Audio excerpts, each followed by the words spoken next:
Hi, I'm Dan Jones, and this course is about how to use self-hypnosis to help you with insomnia. So the course teaches you how to be able to fall asleep comfortably at night and stay asleep through the night. I've got a lot of experience in this area, and throughout this course I will share some of that with you around insomnia, around what you can do to be able to sleep at night and how hypnosis can help you. And so this course is for either therapists who perhaps want some more ideas on what they can do to help their clients that come to them for insomnia treatment, but mainly it's actually for people that would like to learn a bit about insomnia and how they can use positive sleep strategies to help themselves to sleep at night. So through this course what you're going to learn is how to do self-hypnosis. You'll be given a self-hypnosis track and also a few other strategies that you can put into place to help you to sleep well at night.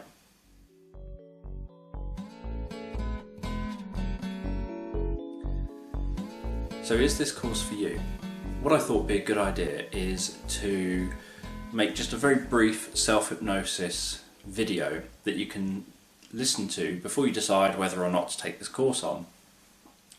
And it'll give you an idea of what's to come on the course, an idea of me as a hypnotist, because the self-hypnosis track on here will be me guiding you through a process of falling asleep. So, if you can take some time to sit down or lie down comfortably, just make sure you won't be disturbed, make sure you're not driving, not operating machinery, not doing anything that would actually require your attention, make sure that you haven't got an oven on or anything like that, that you can genuinely pay this your full attention just for the next few minutes. Now all this is a very brief example of hypnosis, just to give you a flavour of what's to come later on. So, close your eyes and just listen to my voice. And with your eyes closed, listening to my voice, just begin to focus on your breathing. And notice how as you breathe in and breathe out, each out breath can begin to help you go deeper and deeper relaxed. And with each in-breath, it's almost like breathing in some relaxation, and then each out-breath breathes out some of the tension and helps you relax deeper and more comfortably.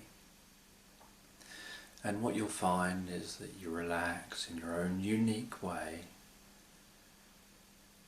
in your own time. And as you relax, you can listen to me and my voice will go with you, and you can relax deeper and deeper. And you'll find that you go deeper with each out-breath you take, and also that you go deeper with the spaces between my words. That's it. So as you listen to me and breathe in that way, you can begin to perhaps move in your position a little bit just to get comfortable. And while you get comfortable, your unconscious can begin to help you relax more fully. And while you relax more fully, your breathing can begin to slow down. And perhaps you'll notice a bit of movement around the eyes. Maybe the odd bit of movement through your body as your body settles into relaxation. And you can find yourself relaxing comfortably as you listen along. And I'd like to have you just take a moment to focus on those hands. And just focus on those hands and notice which hand is the warmest and which hand is the coolest. And as you notice which hand is warmest and which hand is coolest, you can begin to drift and become more absorbed and go deeper and deeper into self-hypnosis. And as you become deeper and more absorbed in self-hypnosis, I wonder whether you can notice which hand is the heaviest and which hand is the lightest. And as you notice the differences between the hands, I'll quieten down a bit in the background, and while I quieten down in the background, you'll go deeper and more comfortably relaxed.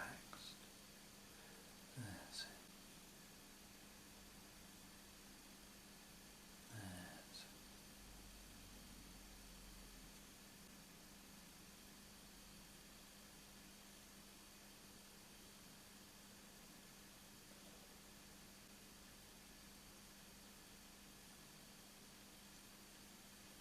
And then in a moment you can begin to drift comfortably back to the room, and as you do, you can bring back some of that feeling of relaxation, of calmness. And as you do, you can be aware of what it feels like just for this few minutes of entering hypnosis. Then you can come all the way back to the room now and open your eyes. That's it. So that was just a very brief 5-minute or so hypnotic induction, just quickly guiding you into a brief self-hypnosis state, just to give you a flavour for hypnosis and to give you something of an experience of what it will be like to be hypnotised later in the course.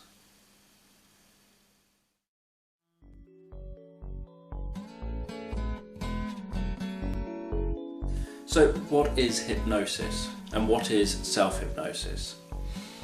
Well, hypnosis is there's two parts to it. It's the process of guiding someone into what someone would call hypnosis, and it's also being in hypnosis. So you hear people saying, I'm doing hypnosis, which is the art of guiding someone in, and you hear people saying, he was hypnotised, he was in hypnosis. And what hypnosis, the state is lots of people will give you lots of different definitions. My definition is that the specific state that hypnotists call the hypnotic state is the optimal learning state. It's the state of mind where you're updating patterns in the brain. So self-hypnosis is where you do that to yourself, where either you listen to a self-hypnotic induction, say on an MP3 or something, or you hypnotise yourself by perhaps closing your eyes, focusing on your breathing, or going through some kind of induction process yourself to put yourself into that state called hypnosis. And what you're doing essentially is accessing that optimal learning state, accessing that part of your mind that will update patterns of behaviour. So that is the hypnotic state. So self-hypnosis is you being in control of the induction process. So if it's listening to a self-hypnosis track, so there's many out there available for sale, and when you're listening to these self-hypnosis, they're sold as self-hypnosis tracks, but they're still a hypnotist hypnotising you. But what the difference is that you actively choose to put it on, you choose to listen to it, and at any point you can press stop and stop listening to it. So you're alone, you've got no other real person there hypnotising you, it's just a recording that's doing it. Or you can do self-hypnosis, for example, you can focus on a spot on the wall and count from 3 down to 1 and close your eyes, count from 1 to 3 and open your eyes. There's a whole range of personal self-hypnosis inductions you can do all by yourself, to yourself. Often inductions that are done on a tape or a CD or an MP3 player are more detailed because you can be guided along. So they're more like guided self-hypnosis inductions, and that's what we'll be doing here.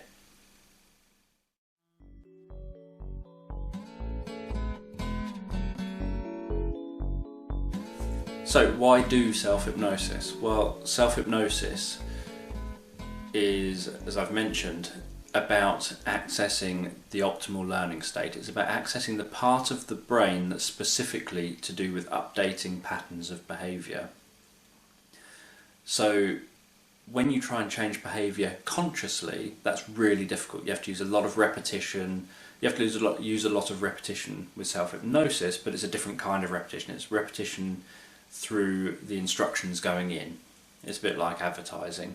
They have to give you the advert over and over again for the advert to begin to fully update the patterns in your brain to make you start responding to the advert. So to consciously, for example, consciously quitting smoking, you have to use a lot of willpower. You have to keep actively remembering, I don't want to do that, I'm not going to do that. I don't want to do that, I'm not going to do that. You have to keep actively reminding yourself and using willpower. So anytime someone offers you a cigarette, you have to actively say, no, that's not going to happen. With self-hypnosis, you will update the patterns in the brain, and because you're updating the pattern, using the smoker as an example, the pattern for the smoker will be different. So the pattern for the smoker is someone offers you a cigarette, you say yes please, and you take the cigarette, or whatever it is for that individual that smokes. When they become a non-smoker, then they've got a different pattern, which is they get offered the cigarette, no thank you, I don't smoke. And so with self-hypnosis, what you do is you instill that other pattern, you instill the no thank you, I don't smoke pattern, and you disrupt and break the old patterns, the old instinctive patterns of just accepting cigarettes and all these other patterns that the person used to have. And some people, the motivation's right for them, they take everything on board, and you hit on exactly what it is that they need as an individual. So everyone's an individual, and it's about getting the individuality in that self-hypnosis track or in a hypnosis session if you're doing proper hypnosis. So because everyone's an individual, if you can hit on exactly what they need as an individual to stop smoking, what bit of pattern is the relevant bit of pattern for the problem, it can work instantly. For other people, it takes a little bit longer because you have to update the pattern over and over again to keep reinforcing this new belief, this new way of being, so that the person just gradually starts feeling more like, no, I don't smoke, I'm not really a smoker. And they start feeling more and more that way until eventually it's like, actually I don't smoke, I'm not a smoker. So with self-hypnosis, that's what you're doing. You're taking the pattern that's already there and you're updating it so that it's either a different pattern based on the first trigger. So the trigger could be offered a cigarette. That's the trigger. So instead of following one route through your neurology, now the signal follows a different route through your neurology and leads to a different outcome. So in this one, to do with sleep, we'll be aiming to update patterns around sleep. So that's how self-hypnosis helps. It's about updating patterns of behaviour.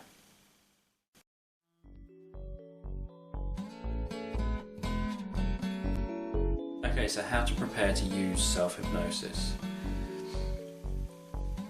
It's for this specific track, because it will be about sleep, it's going to be something to listen to as you're falling asleep. So the best way to prepare is make sure you've done everything you need to do before bed, and make sure that you can listen to it and then just be asleep. You don't want to have to listen to it and then open your eyes and get up and turn lights off and sort things out and then go to bed. You want to be able to just have the track playing, and then when the track finishes you'll be asleep and you can just remain asleep. If you wake up during the night, you can just put the track back on again, listen to it again, follow it again. So the idea is that if you wake up, that's okay. That happens to some people. You just go through the process of putting the track on again, listening to it again and falling asleep to it again, and then over a number of nights you'll find that you wake up less and less and less. Obviously everyone has their own different patterns of insomnia, but if you do happen to wake up and that's something that you need help with, is that you wake up and then you stay awake. Or so some people might be, I just don't fall asleep, in which case listening to it once might be enough during a night, Other people, they might struggle to fall asleep and then struggle to stay asleep. So however you use it, you want to make sure that you can use it in that way and that it's not going to be a disturbance to other people. So it might be that you want to listen with headphones.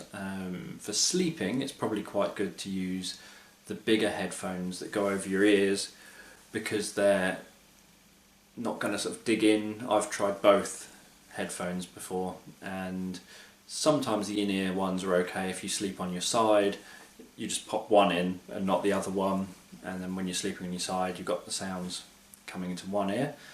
It's better if you can have it in both ears, but that can be uncomfortable. If you sleep on your back or are going to fall asleep on your back, you can use the bigger headphones is quite good, because they just feel more comfortable on your ears. And when you fall asleep, you just take the headphones off and put them down beside you as you fall asleep. If you did happen to have headphones that are Bluetooth or something, so that you don't have to worry about the wires at all, then again, wearing them is even better. So you don't want to disturb other people by listening to this, and you want to make sure there's nothing else that you need to do. So make sure that you've done everything you need to do before listening to the self-hypnosis track, so that when you go to bed and you listen to it, that's all you've got left to do. You're not planning on waking up and doing anything else. You're not having to open your eyes and go and do something in the kitchen. You haven't got ovens left on. There's nothing else for you to be doing. You can just listen to the track and then remain asleep.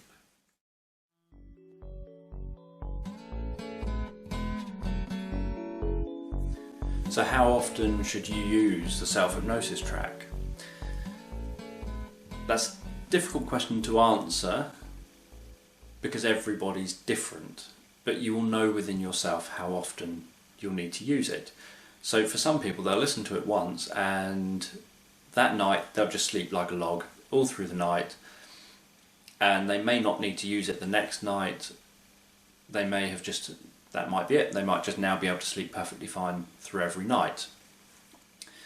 Other people will find that they need to use it a bit more often than that. Some people will find that maybe they need to use it lots of nights in a row, so they fall asleep very well to it, but they don't fall asleep very well when they're not using it. So it becomes part of their bedtime routine, at least for a period of time. You use the track, you fall asleep and stay asleep. Other people might need to use it more frequently than that they might use it to fall asleep and then need to use it to stay asleep during the night. So they might wake up from time to time, maybe. So some people, as they get older, use the toilet far more frequently and then struggle to get back to sleep after they've been to the toilet. So if that's the case, or if you just naturally wake up at certain times during the night, everyone has moments during the night where they genuinely do actually wake up. That's perfectly natural. But most people just fall asleep nearly straight away and forget that they ever woke up. So waking up is fine, but if you can't get back to sleep, rather than tossing and turning for the rest of the night, listening to the self-hypnosis track again is a way of bringing yourself back down and getting yourself back to sleep again. So those people might listen to it 2, 3, 4, 5 times during a night to start with, until they stretch out the time period that they're sleeping for, and then don't need it in the end. And for how long you use it for will depend on how long you're getting the results where you don't need it. So for example, if you listen to it once and then actually you don't need it after that, you've listened to it once and that's it.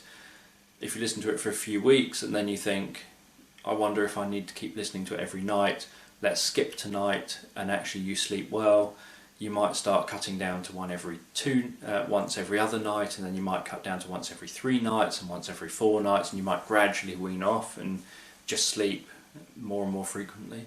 So everyone's going to be different, what time frames they have, what they need. Everyone's needs are different.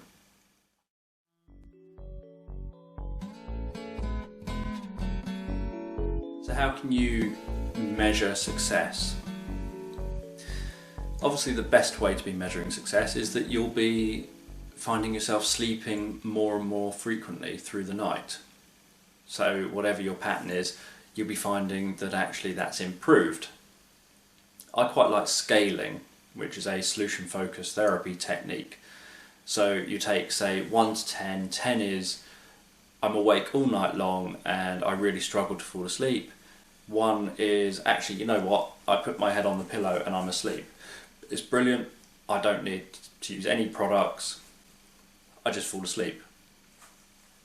So on that scale you think, where am I, where do I fall? So 10 is I'm awake all night every night, which is very unlikely for anyone to ever be a complete 10, but you could be, say, a 7, 8, 9. And so you decide where you are, you look at, so what makes me that number? So it's not about just naming a number, it's about giving that number meaning. So you want to be sensory specific, and by that I mean you want to say what you would see, what you'd hear and what you'd feel, and perhaps your internal dialogue, that makes you that number. So it could be, I'm an 8 because I sleep through maybe an hour a night. The rest of the night I'm wide awake, I feel really anxious, I get really angry with myself, I'm tossing and turning all night. So that's your sensory specific bit, the description of what makes it that number. So then think about what stopped you saying one worse. Well, if it was a 9, not only would I be only sleeping an hour a night and tossing and turning the rest of the time, but some nights a week I wouldn't sleep at all. So a 9 would be that I would only perhaps sleep for an hour a night 4 nights a week. The other 3 nights of the week I'm just going to be wide awake through the whole night tossing and turning. So that would make it 9. That would be horrible. So now you've got a comparison, and then, okay, well, what would make it a 7? Well, for a 7 I would be sleeping a couple of hours a night.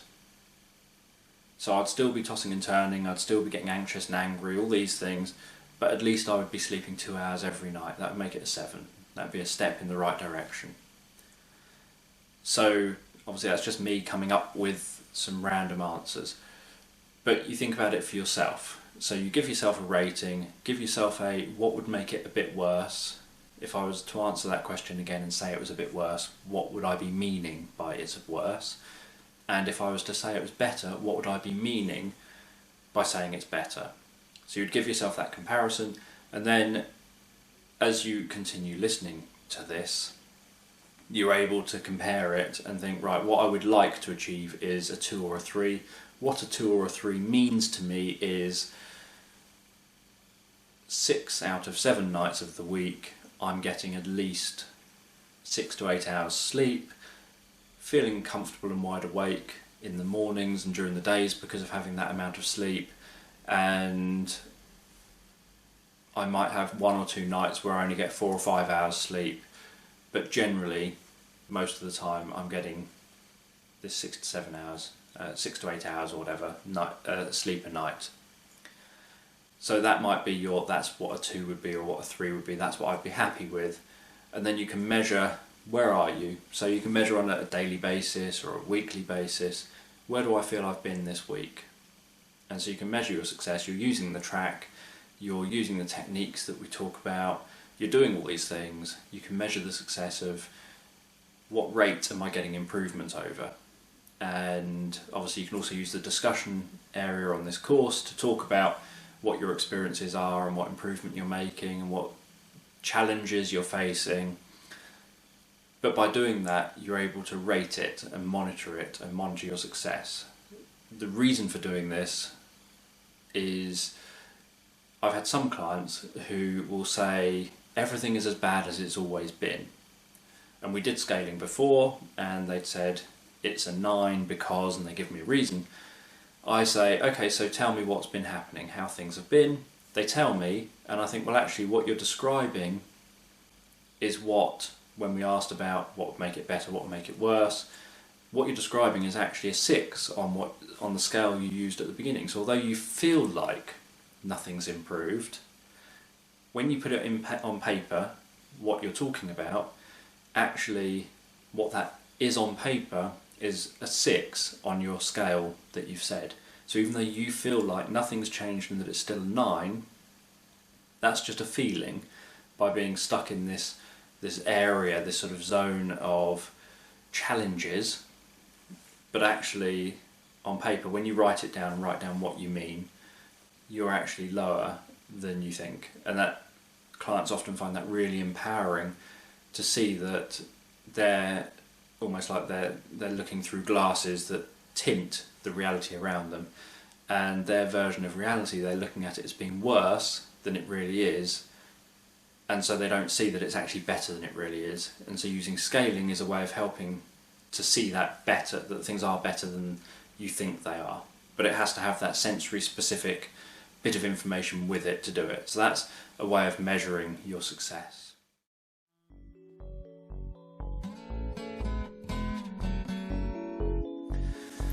So, just before we move into doing the actual hypnosis, I just want to talk a bit about healthy sleeping.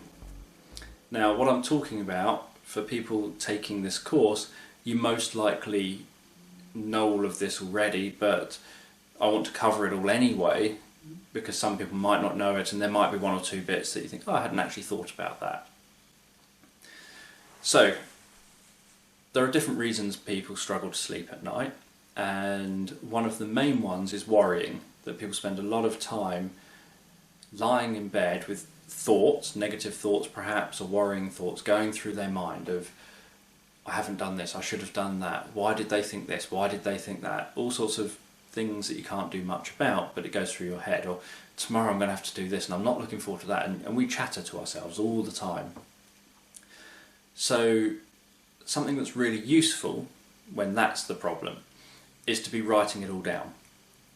So to get into a habit of perhaps half an hour before you plan on actually going to bed as your time, whatever time you're going to say is the time you should be going to bed every night, is write it all down. So everything comes to mind, just write it all down. And if you can see a solution to it there and then, write that next to it. So tomorrow I've got to remember to do this, this, this and this. Okay, so if you've got to remember to do these things, what do you need to do to make sure you remember? Do you need to set an alarm on your mobile phone? Do you need to make sure you've got a diary entry for that thing, whatever it is? So if you can solve it, then put a solution next to it. Because at least, and do the solution if you can do the solution. If it's something you can't do there and then, like if there was something about having to remind someone else to do something and then check up that they've done it. You can put something in the diary and then you can go and put something in the diary, but you can't actually do the whole solution, obviously, until you're there in the real situation. So the next day you would have to go and do those things. But anything you can do, get it done. Just so that it's finished, the pattern's closed in your mind, you don't have to keep worrying about it, you know you've been there, done that, sorted it. Anything you can't solve, anything that doesn't have a solution, perhaps opinion-based things like what did they think of me, why did they treat me like that today, all these things, write it down.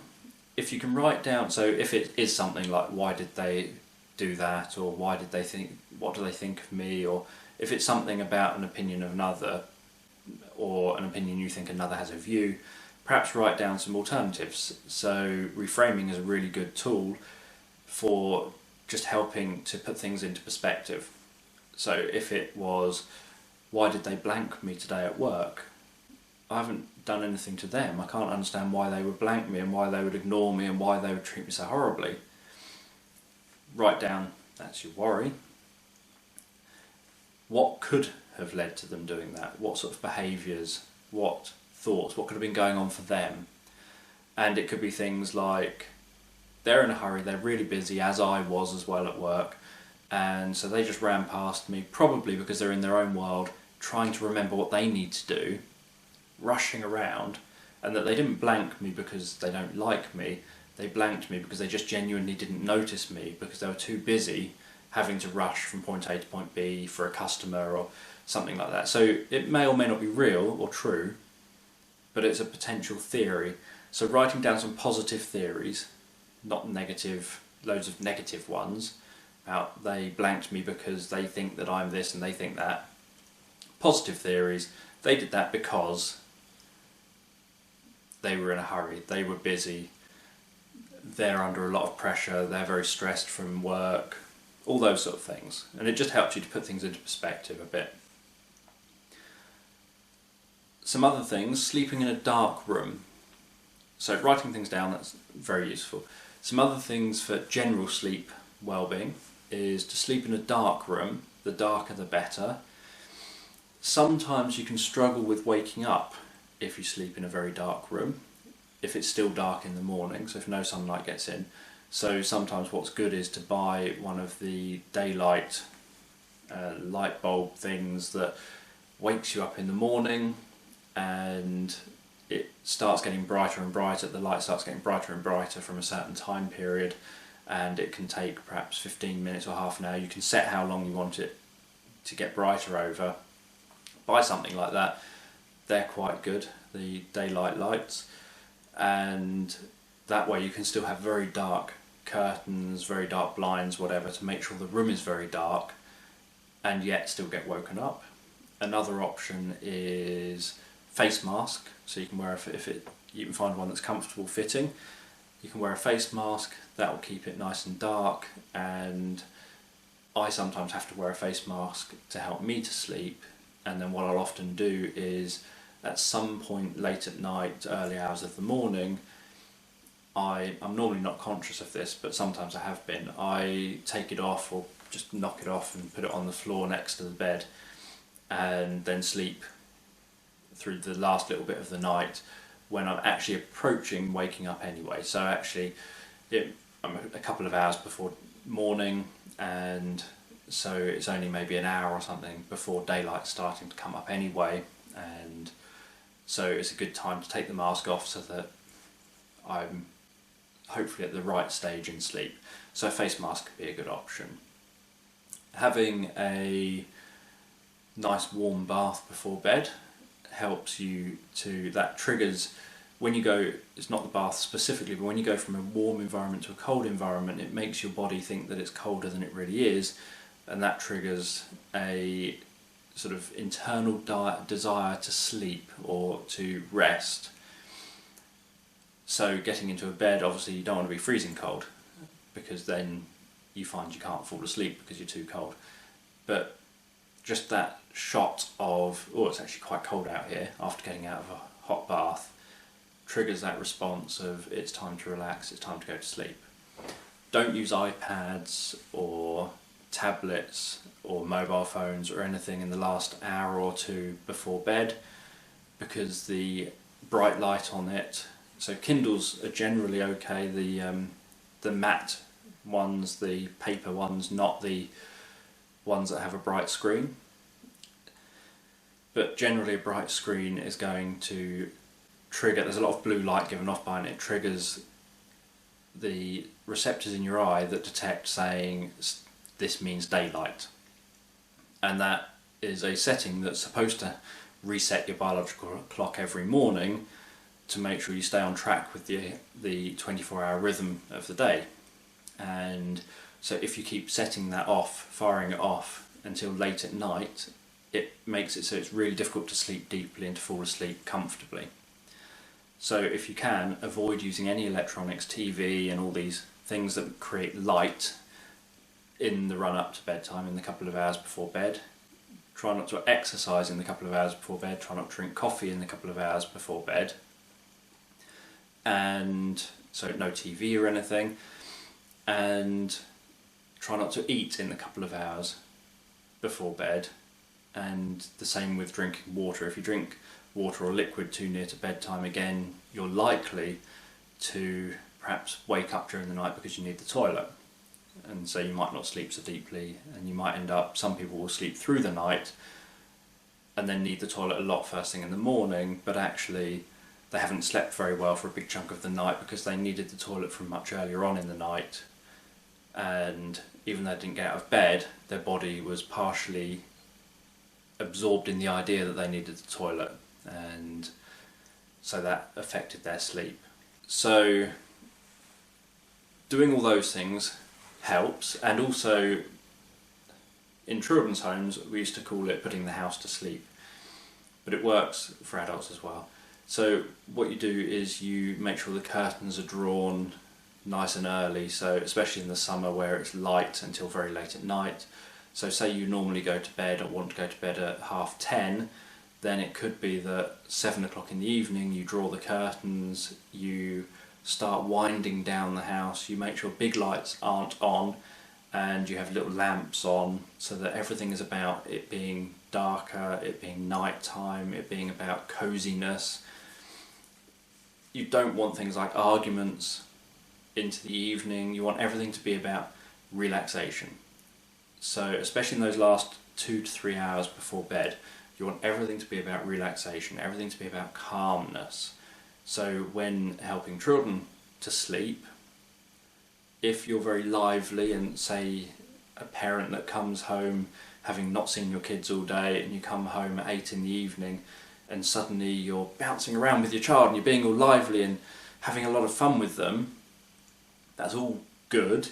It's just a bad time to do it, because now you're making them have floods of hormones and like adrenaline, things like that, that are to do with activity and being hyper and bouncy, rather than things to do with being relaxed and calm and chilled out. So kids then find it harder to fall asleep. And that goes for adults as well, that if you do things that are quite active before bed, you're very unlikely to have all that out of your system, all that chemical changes out of your system before you need to fall asleep. So, and don't drink alcohol is another one. So although alcohol people think helps them to fall asleep, some people will say I drink alcohol because it helps me to fall asleep.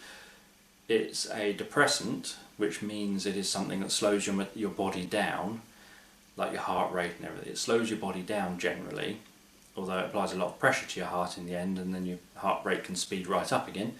But it slows your body down, and because it's about slowing your body down, some people do drink alcohol and then fall asleep because of it.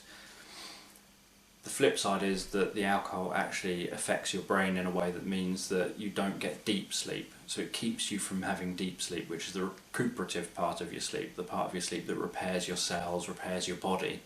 So you might get some of the lighter sleep, you just won't get any of the deeper sleep. And often, I know from my days when I used to drink heavily, I would fall asleep instantly, and I'd wake up about 4 hours later feeling wide awake, fully alert, as if I've had a brilliant night's sleep, and then I'd crash about 4 hours after that, where actually I hadn't had a brilliant night's sleep. The alcohol had just tricked me into thinking it.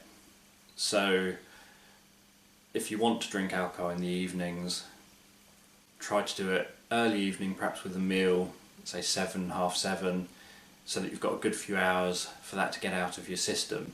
And on the nights that if you go out drinking, you may or may not sleep well, but don't expect to sleep as well as you can do on the nights that you don't. So limit the number of nights you perhaps go out drinking.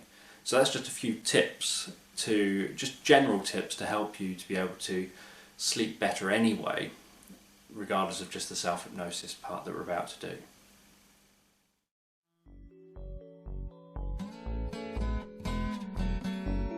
So now you've listened to the self-hypnosis track, I just wanted to talk a bit about taking things forward to help with insomnia. So the hypnosis track you can listen to regularly, every single night, at least once a night to start with, and if you wake up during the night you can put the track on and listen to it again multiple times during the night just to help you get back to sleep. I've done exactly the same also, as a bit of an aside, when I had the flu and my body temperature rocketed, and when your body temperature is really, really high, it shuts down part of your brain that's associated with being able to fall asleep, so it's really difficult to fall asleep. Now I didn't know that when I first got the flu, but because I wasn't sleeping I had plenty of time to do research, and while I was researching I found that out. And once I found that out, I actually just got into a cold bath, brought my body temperature down, and then started to be able to at least fall asleep, even though my body temperature would rise back up again over a period of time and I'd wake up again. But before I learnt that and knew that, I used a self-hypnosis track as a way of putting myself into a highly relaxed state. So although I wasn't asleep, I hopefully had a bit of sleep on and off, even though I don't really realise that I did. I don't know 100% that I did or not. But being able to just, every time I noticed myself coming out of a relaxed state and becoming aware of being wide awake again and getting agitated by being awake when I should actually be asleep, I would just put the track on again, listen to it again, go into a relaxed state. I was using a longer track than the one that's included in this course, and it wasn't a sleep track, it was just a very long, hour-long guided meditation track. So I would listen to that 6 times during a night, and that's 6 hours worth of being in that deep, relaxed state, despite what my body's like outside of my head. And so even using a track for that kind of purpose is very useful, and for people with insomnia, this track works really well, just to be able to put it back on again, listen to it again. So my recommendation would be to use the track that's on this course as often as possible, or as often as you need to use it. And you can use it at other times of the day, but it's designed specifically for guiding you to sleep as opposed to just being used generically. So if you do use it at other times of the day, be aware that it might guide you to sleep at a time when you don't want to fall asleep. But if you're someone that perhaps works shifts and maybe needs to be able to sleep at different times of the day, then it could be quite good. But remember to set an alarm for the time that you need to be awake, to make sure that you don't have to have a part of your brain constantly active thinking, I can't go too deep, I can't go too asleep, because if I do I've got to be up in 4 hours time, or whatever you might be thinking. So you don't want to distract yourself with that. You want to be able to just say, I've set an alarm for that time, I'm going to listen to this track and let myself fall asleep for the afternoon, or whatever it happens to be. So other than that, another strategy that's very good, as it's sort of a very last resort strategy, this one, a strategy that's very good for helping people with insomnia, is setting tasks. So doing the task, for example, of if you can't sleep, stay awake. Now everyone's had the experience of trying to fall asleep because you've got to be up early in the morning and you just don't fall asleep.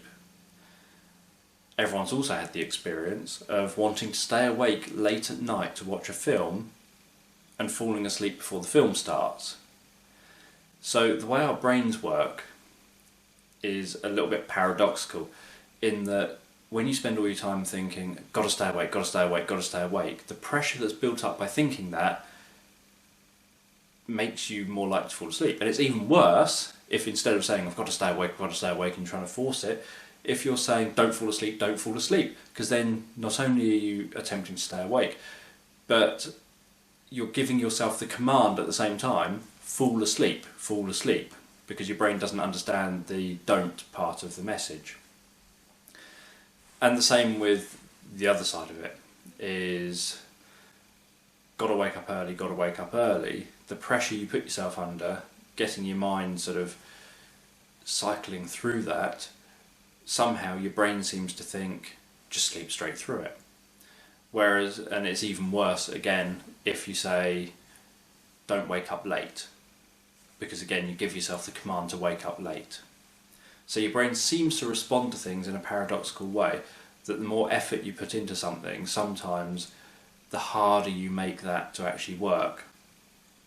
So obviously I'm not saying don't put effort into things, it's very good to put effort in, but sometimes when you overdo it and over emotionally invest, it flips it the other way. So when I worked in children's homes, sometimes when the children would refuse to go to sleep, so these would be teenagers, perhaps 15, 16-year-olds, when they refused to go to sleep, you would just say, okay, then stay awake for the whole night, you can have this £50 note. And all of a sudden, the pressure to stay awake for the whole night makes them fall asleep. So obviously there'll always be times that it doesn't work, but more often than not, it will work because of the pressure that they suddenly put themselves under to achieve what they've got to try and achieve.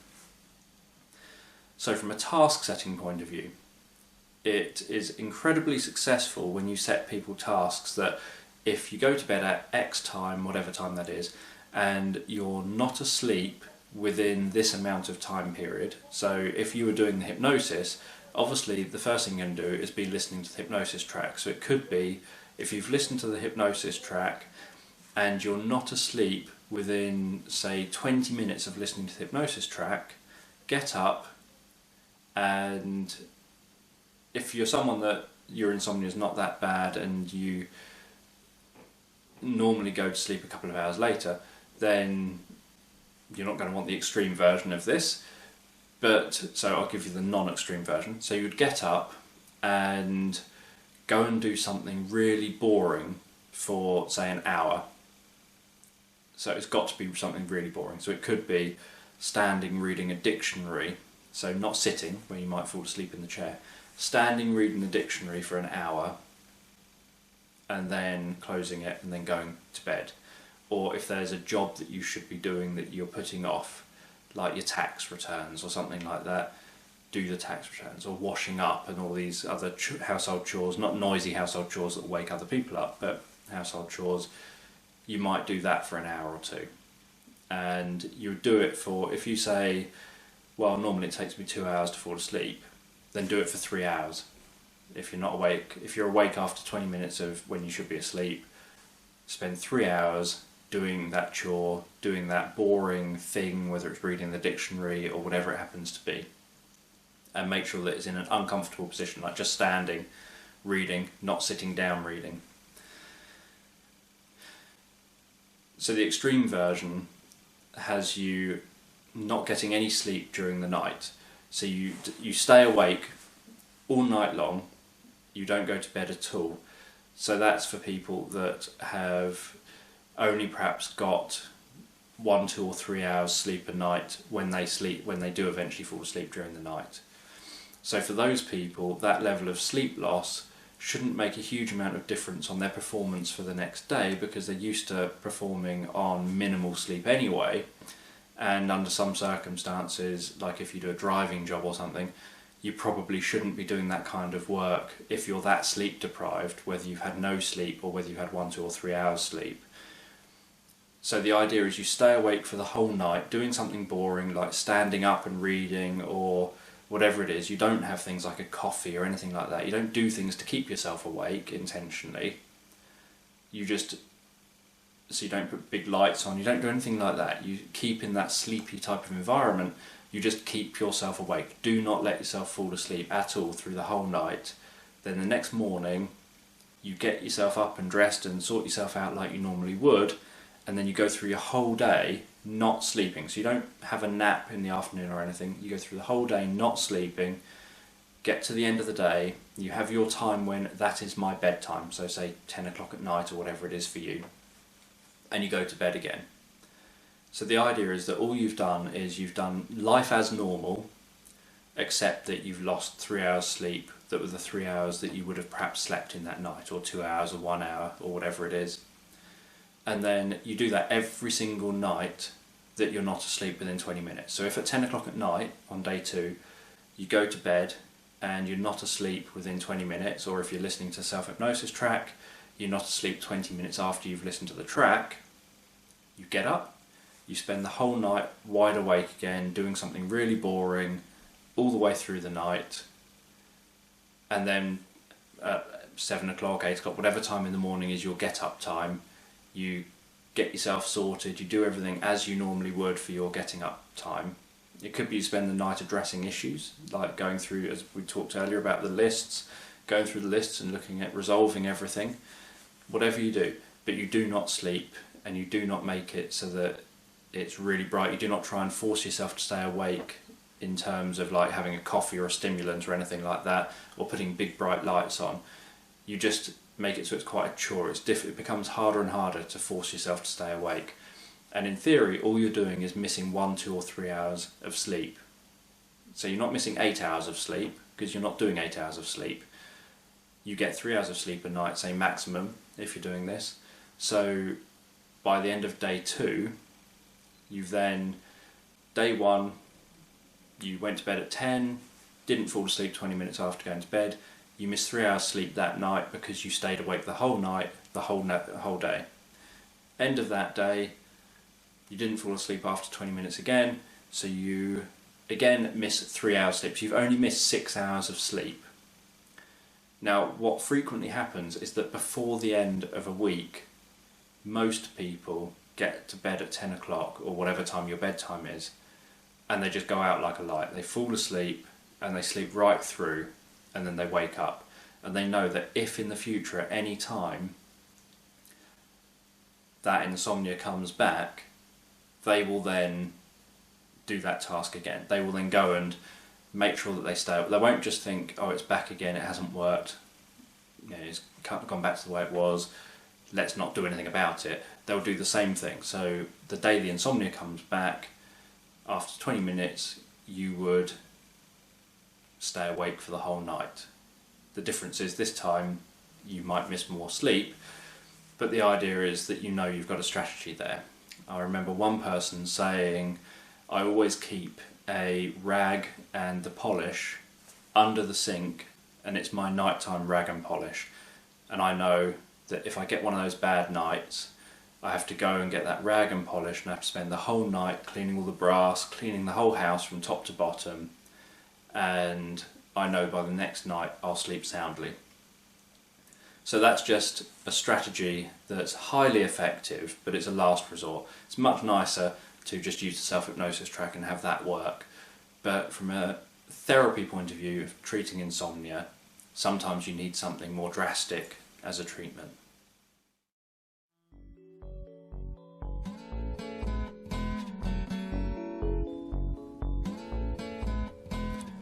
Now this track is designed to help you to comfortably fall asleep. So just allow yourself to lie down comfortably. And it doesn't matter if you move about as you listen to this, because it's perfectly natural to move about and allow yourself to become comfortable as you listen to this.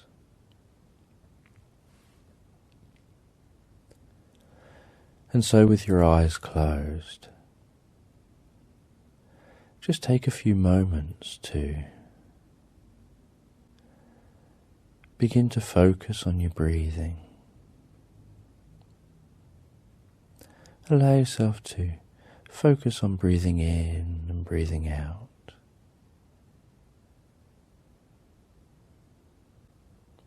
And as you become more comfortable, as you breathe in and breathe out, just focus on what it feels like to be breathing in and breathing out. You don't have to worry about any movement of the eyes, or worry at all if the eyes become very still or if the rest of your body becomes very still. You can just begin to relax comfortably in your own way. And you can find your own unique way of drifting off to sleep. The important thing is that as you listen to this, you don't try to drift off to sleep. You just listen along, because you'll drift off to sleep in your own time, in your own way. And trying isn't the way to drift off to sleep comfortably. So as you listen to me and begin to relax, you can begin to follow my instructions. And as you follow my instructions fully and comfortably, you'll just find yourself drifting off to sleep. But you won't try at all to drift off to sleep, because that'll just be the effects of following along comfortably as you drift off to sleep. And I don't know whether you'll drift off to sleep faster with each in-breath or each out-breath, or whether it'll be with my words or the spaces between my words. And you can listen to me as you drift off to sleep and begin to focus on the top of your head. Begin to focus on the top of your head and allow your awareness to spread around your face. And then gently scrunch up the muscles in your face and hold that for a couple of seconds. And then relax those muscles. And as you relax those muscles, just allow your awareness to spread to your shoulders, to your neck. And again, just gently tense up those muscles and hold it for a few seconds. And then allow those muscles to relax comfortably. And allow your awareness to drift down to your chest and your upper back. Just get a sense of tensing up those muscles, the shoulder muscles, shoulder blade muscles, the chest muscles, around the upper back. Holding that for a few seconds and just relax those muscles. And then be aware of the muscles in the arms and the hands. And just take a few moments to tense up those muscles in the arms and the hands.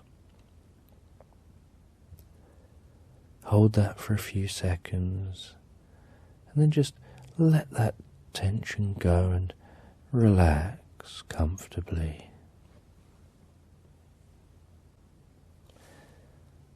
That's it. And as you continue doing this, you can continue relaxing with each breath you take. I don't know whether it'll be with each in-breath or each out-breath that you relax deepest with. That's it. Just allow that awareness to spread to the stomach muscles and the lower back. Just tense up those muscles. Hold that for a few seconds and then let that go and relax comfortably as the awareness spreads down to the bum and the upper legs. Then just tense up the muscles in your bottom and the upper legs. Hold that for a few seconds and then just relax and let that go comfortably down. Your awareness can spread to the lower legs and your feet. And just take a few moments to focus on the lower legs and the feet, to tense up those muscles, to hold that for a few seconds. And then relax and let that go. And then just imagine from your feet up that you've got a comfortable light beginning to fill the body. It's a nice low light that just helps you relax even deeper. That's it. And as that comfortable, relaxing, sleepy light fills your body,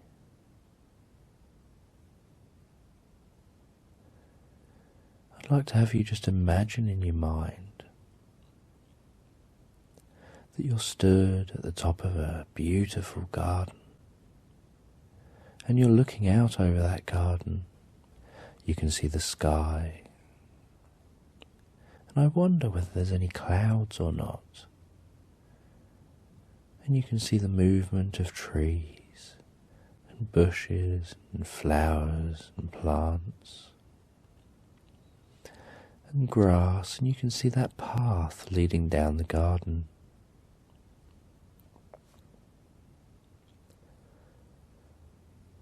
And you can really take time to slowly take each step down that path,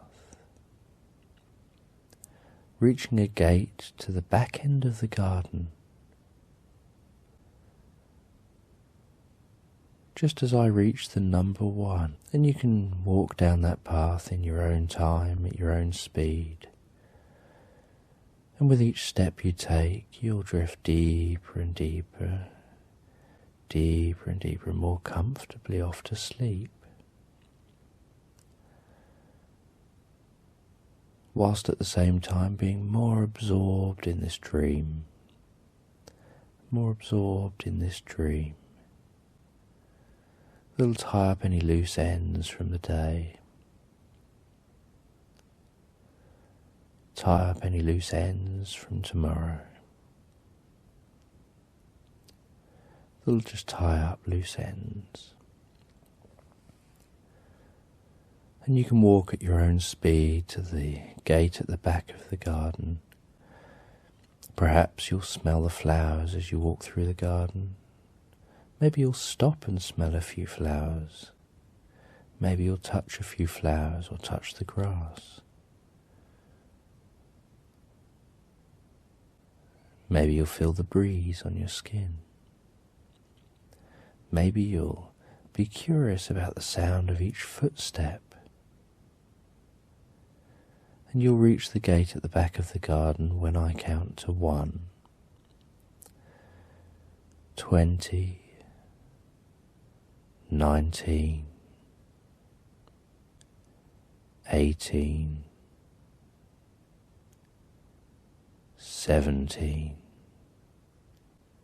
drifting deeper and deeper, 16,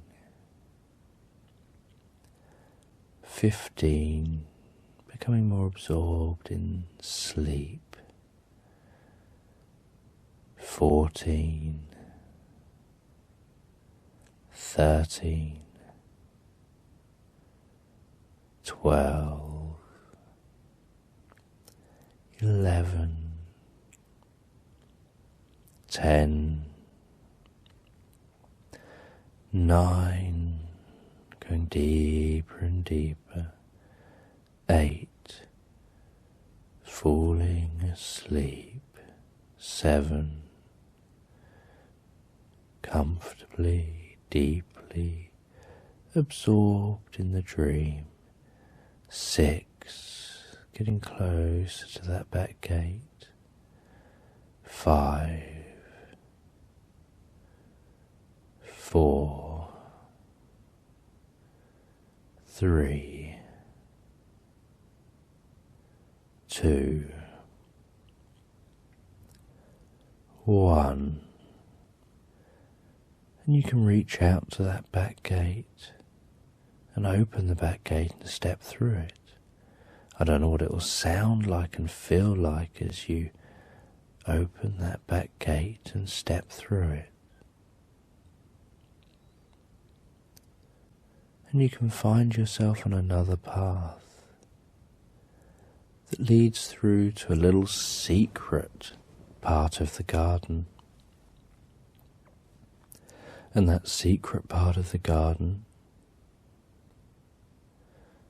has the most comfortable chair you could ever imagine in it. The sort of chair that you just lie back in and instantly fall asleep. It's that comfortable. And you'll reach that secret garden on the count of 1. You can take your time to walk through this bit of the garden. 20, 19, 18, 17, 16, 15, 14, 13, 12, 11, 10, 9, 8, 7, 6, a little dreamy 5, and sleepy 4, deeper, deeper 3, you'll fall asleep 2, 1. That's it. As you enter that secret garden and discover that chair, and what does this garden look like? So beautiful and secret. And just take a moment to sit down in that chair and notice yourself fall asleep in that chair. Notice yourself fall asleep in that chair, and as you fall asleep,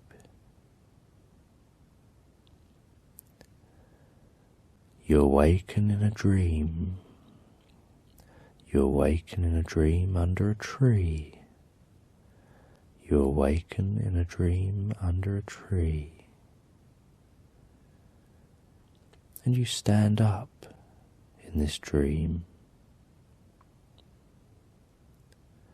and you take time to explore in this dream, and you explore in this dream.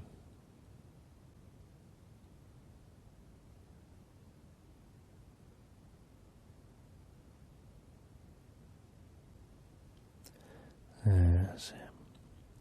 And I don't know whether you'll go deeper with each space between my words, or with each breath you take, and you explore in this dream. And just enjoy exploring in this dream. And you know it's easy to exit this dream. You just go and lie down and fall asleep under that tree, and you can awaken in the chair. And you can find your way back from that chair, through the paths, and back out. But for now you can explore in this dream. And I don't know whether you'll explore for 4, 6 or 8 hours, or maybe 5, or maybe some other number in between.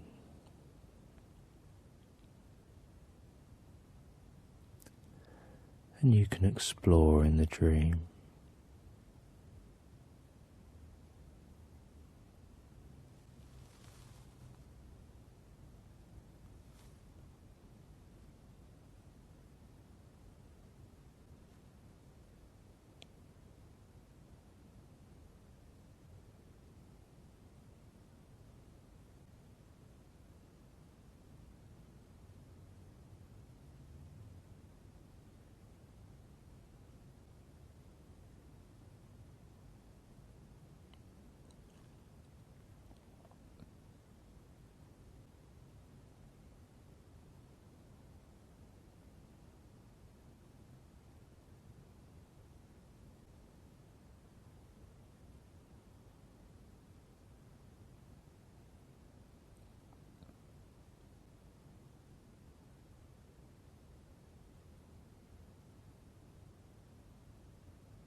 And in this dream you can resolve whatever it is that had stopped you being able to sleep in the past.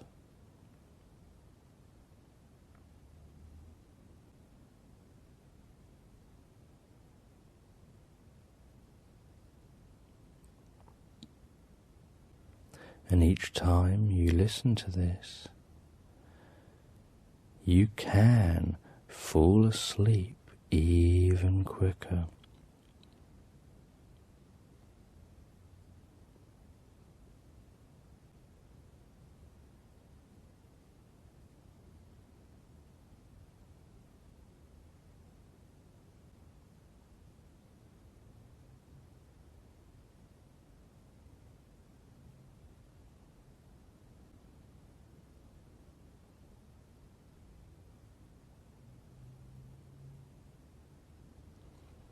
And you know you can awaken in 6, 7 or maybe even 8 hours time, feeling fully refreshed and revitalized, or perhaps some other period of time.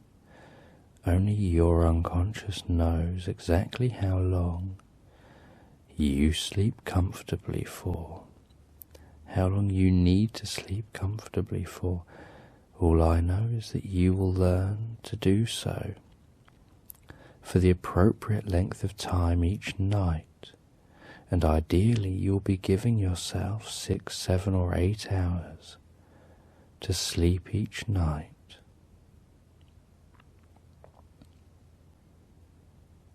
And you will fall asleep so comfortably, so soundly asleep, easier and easier each time you listen to this. And I don't know if you'll get the best results within the first week, the second week, or the fourth week, or perhaps somewhere in between.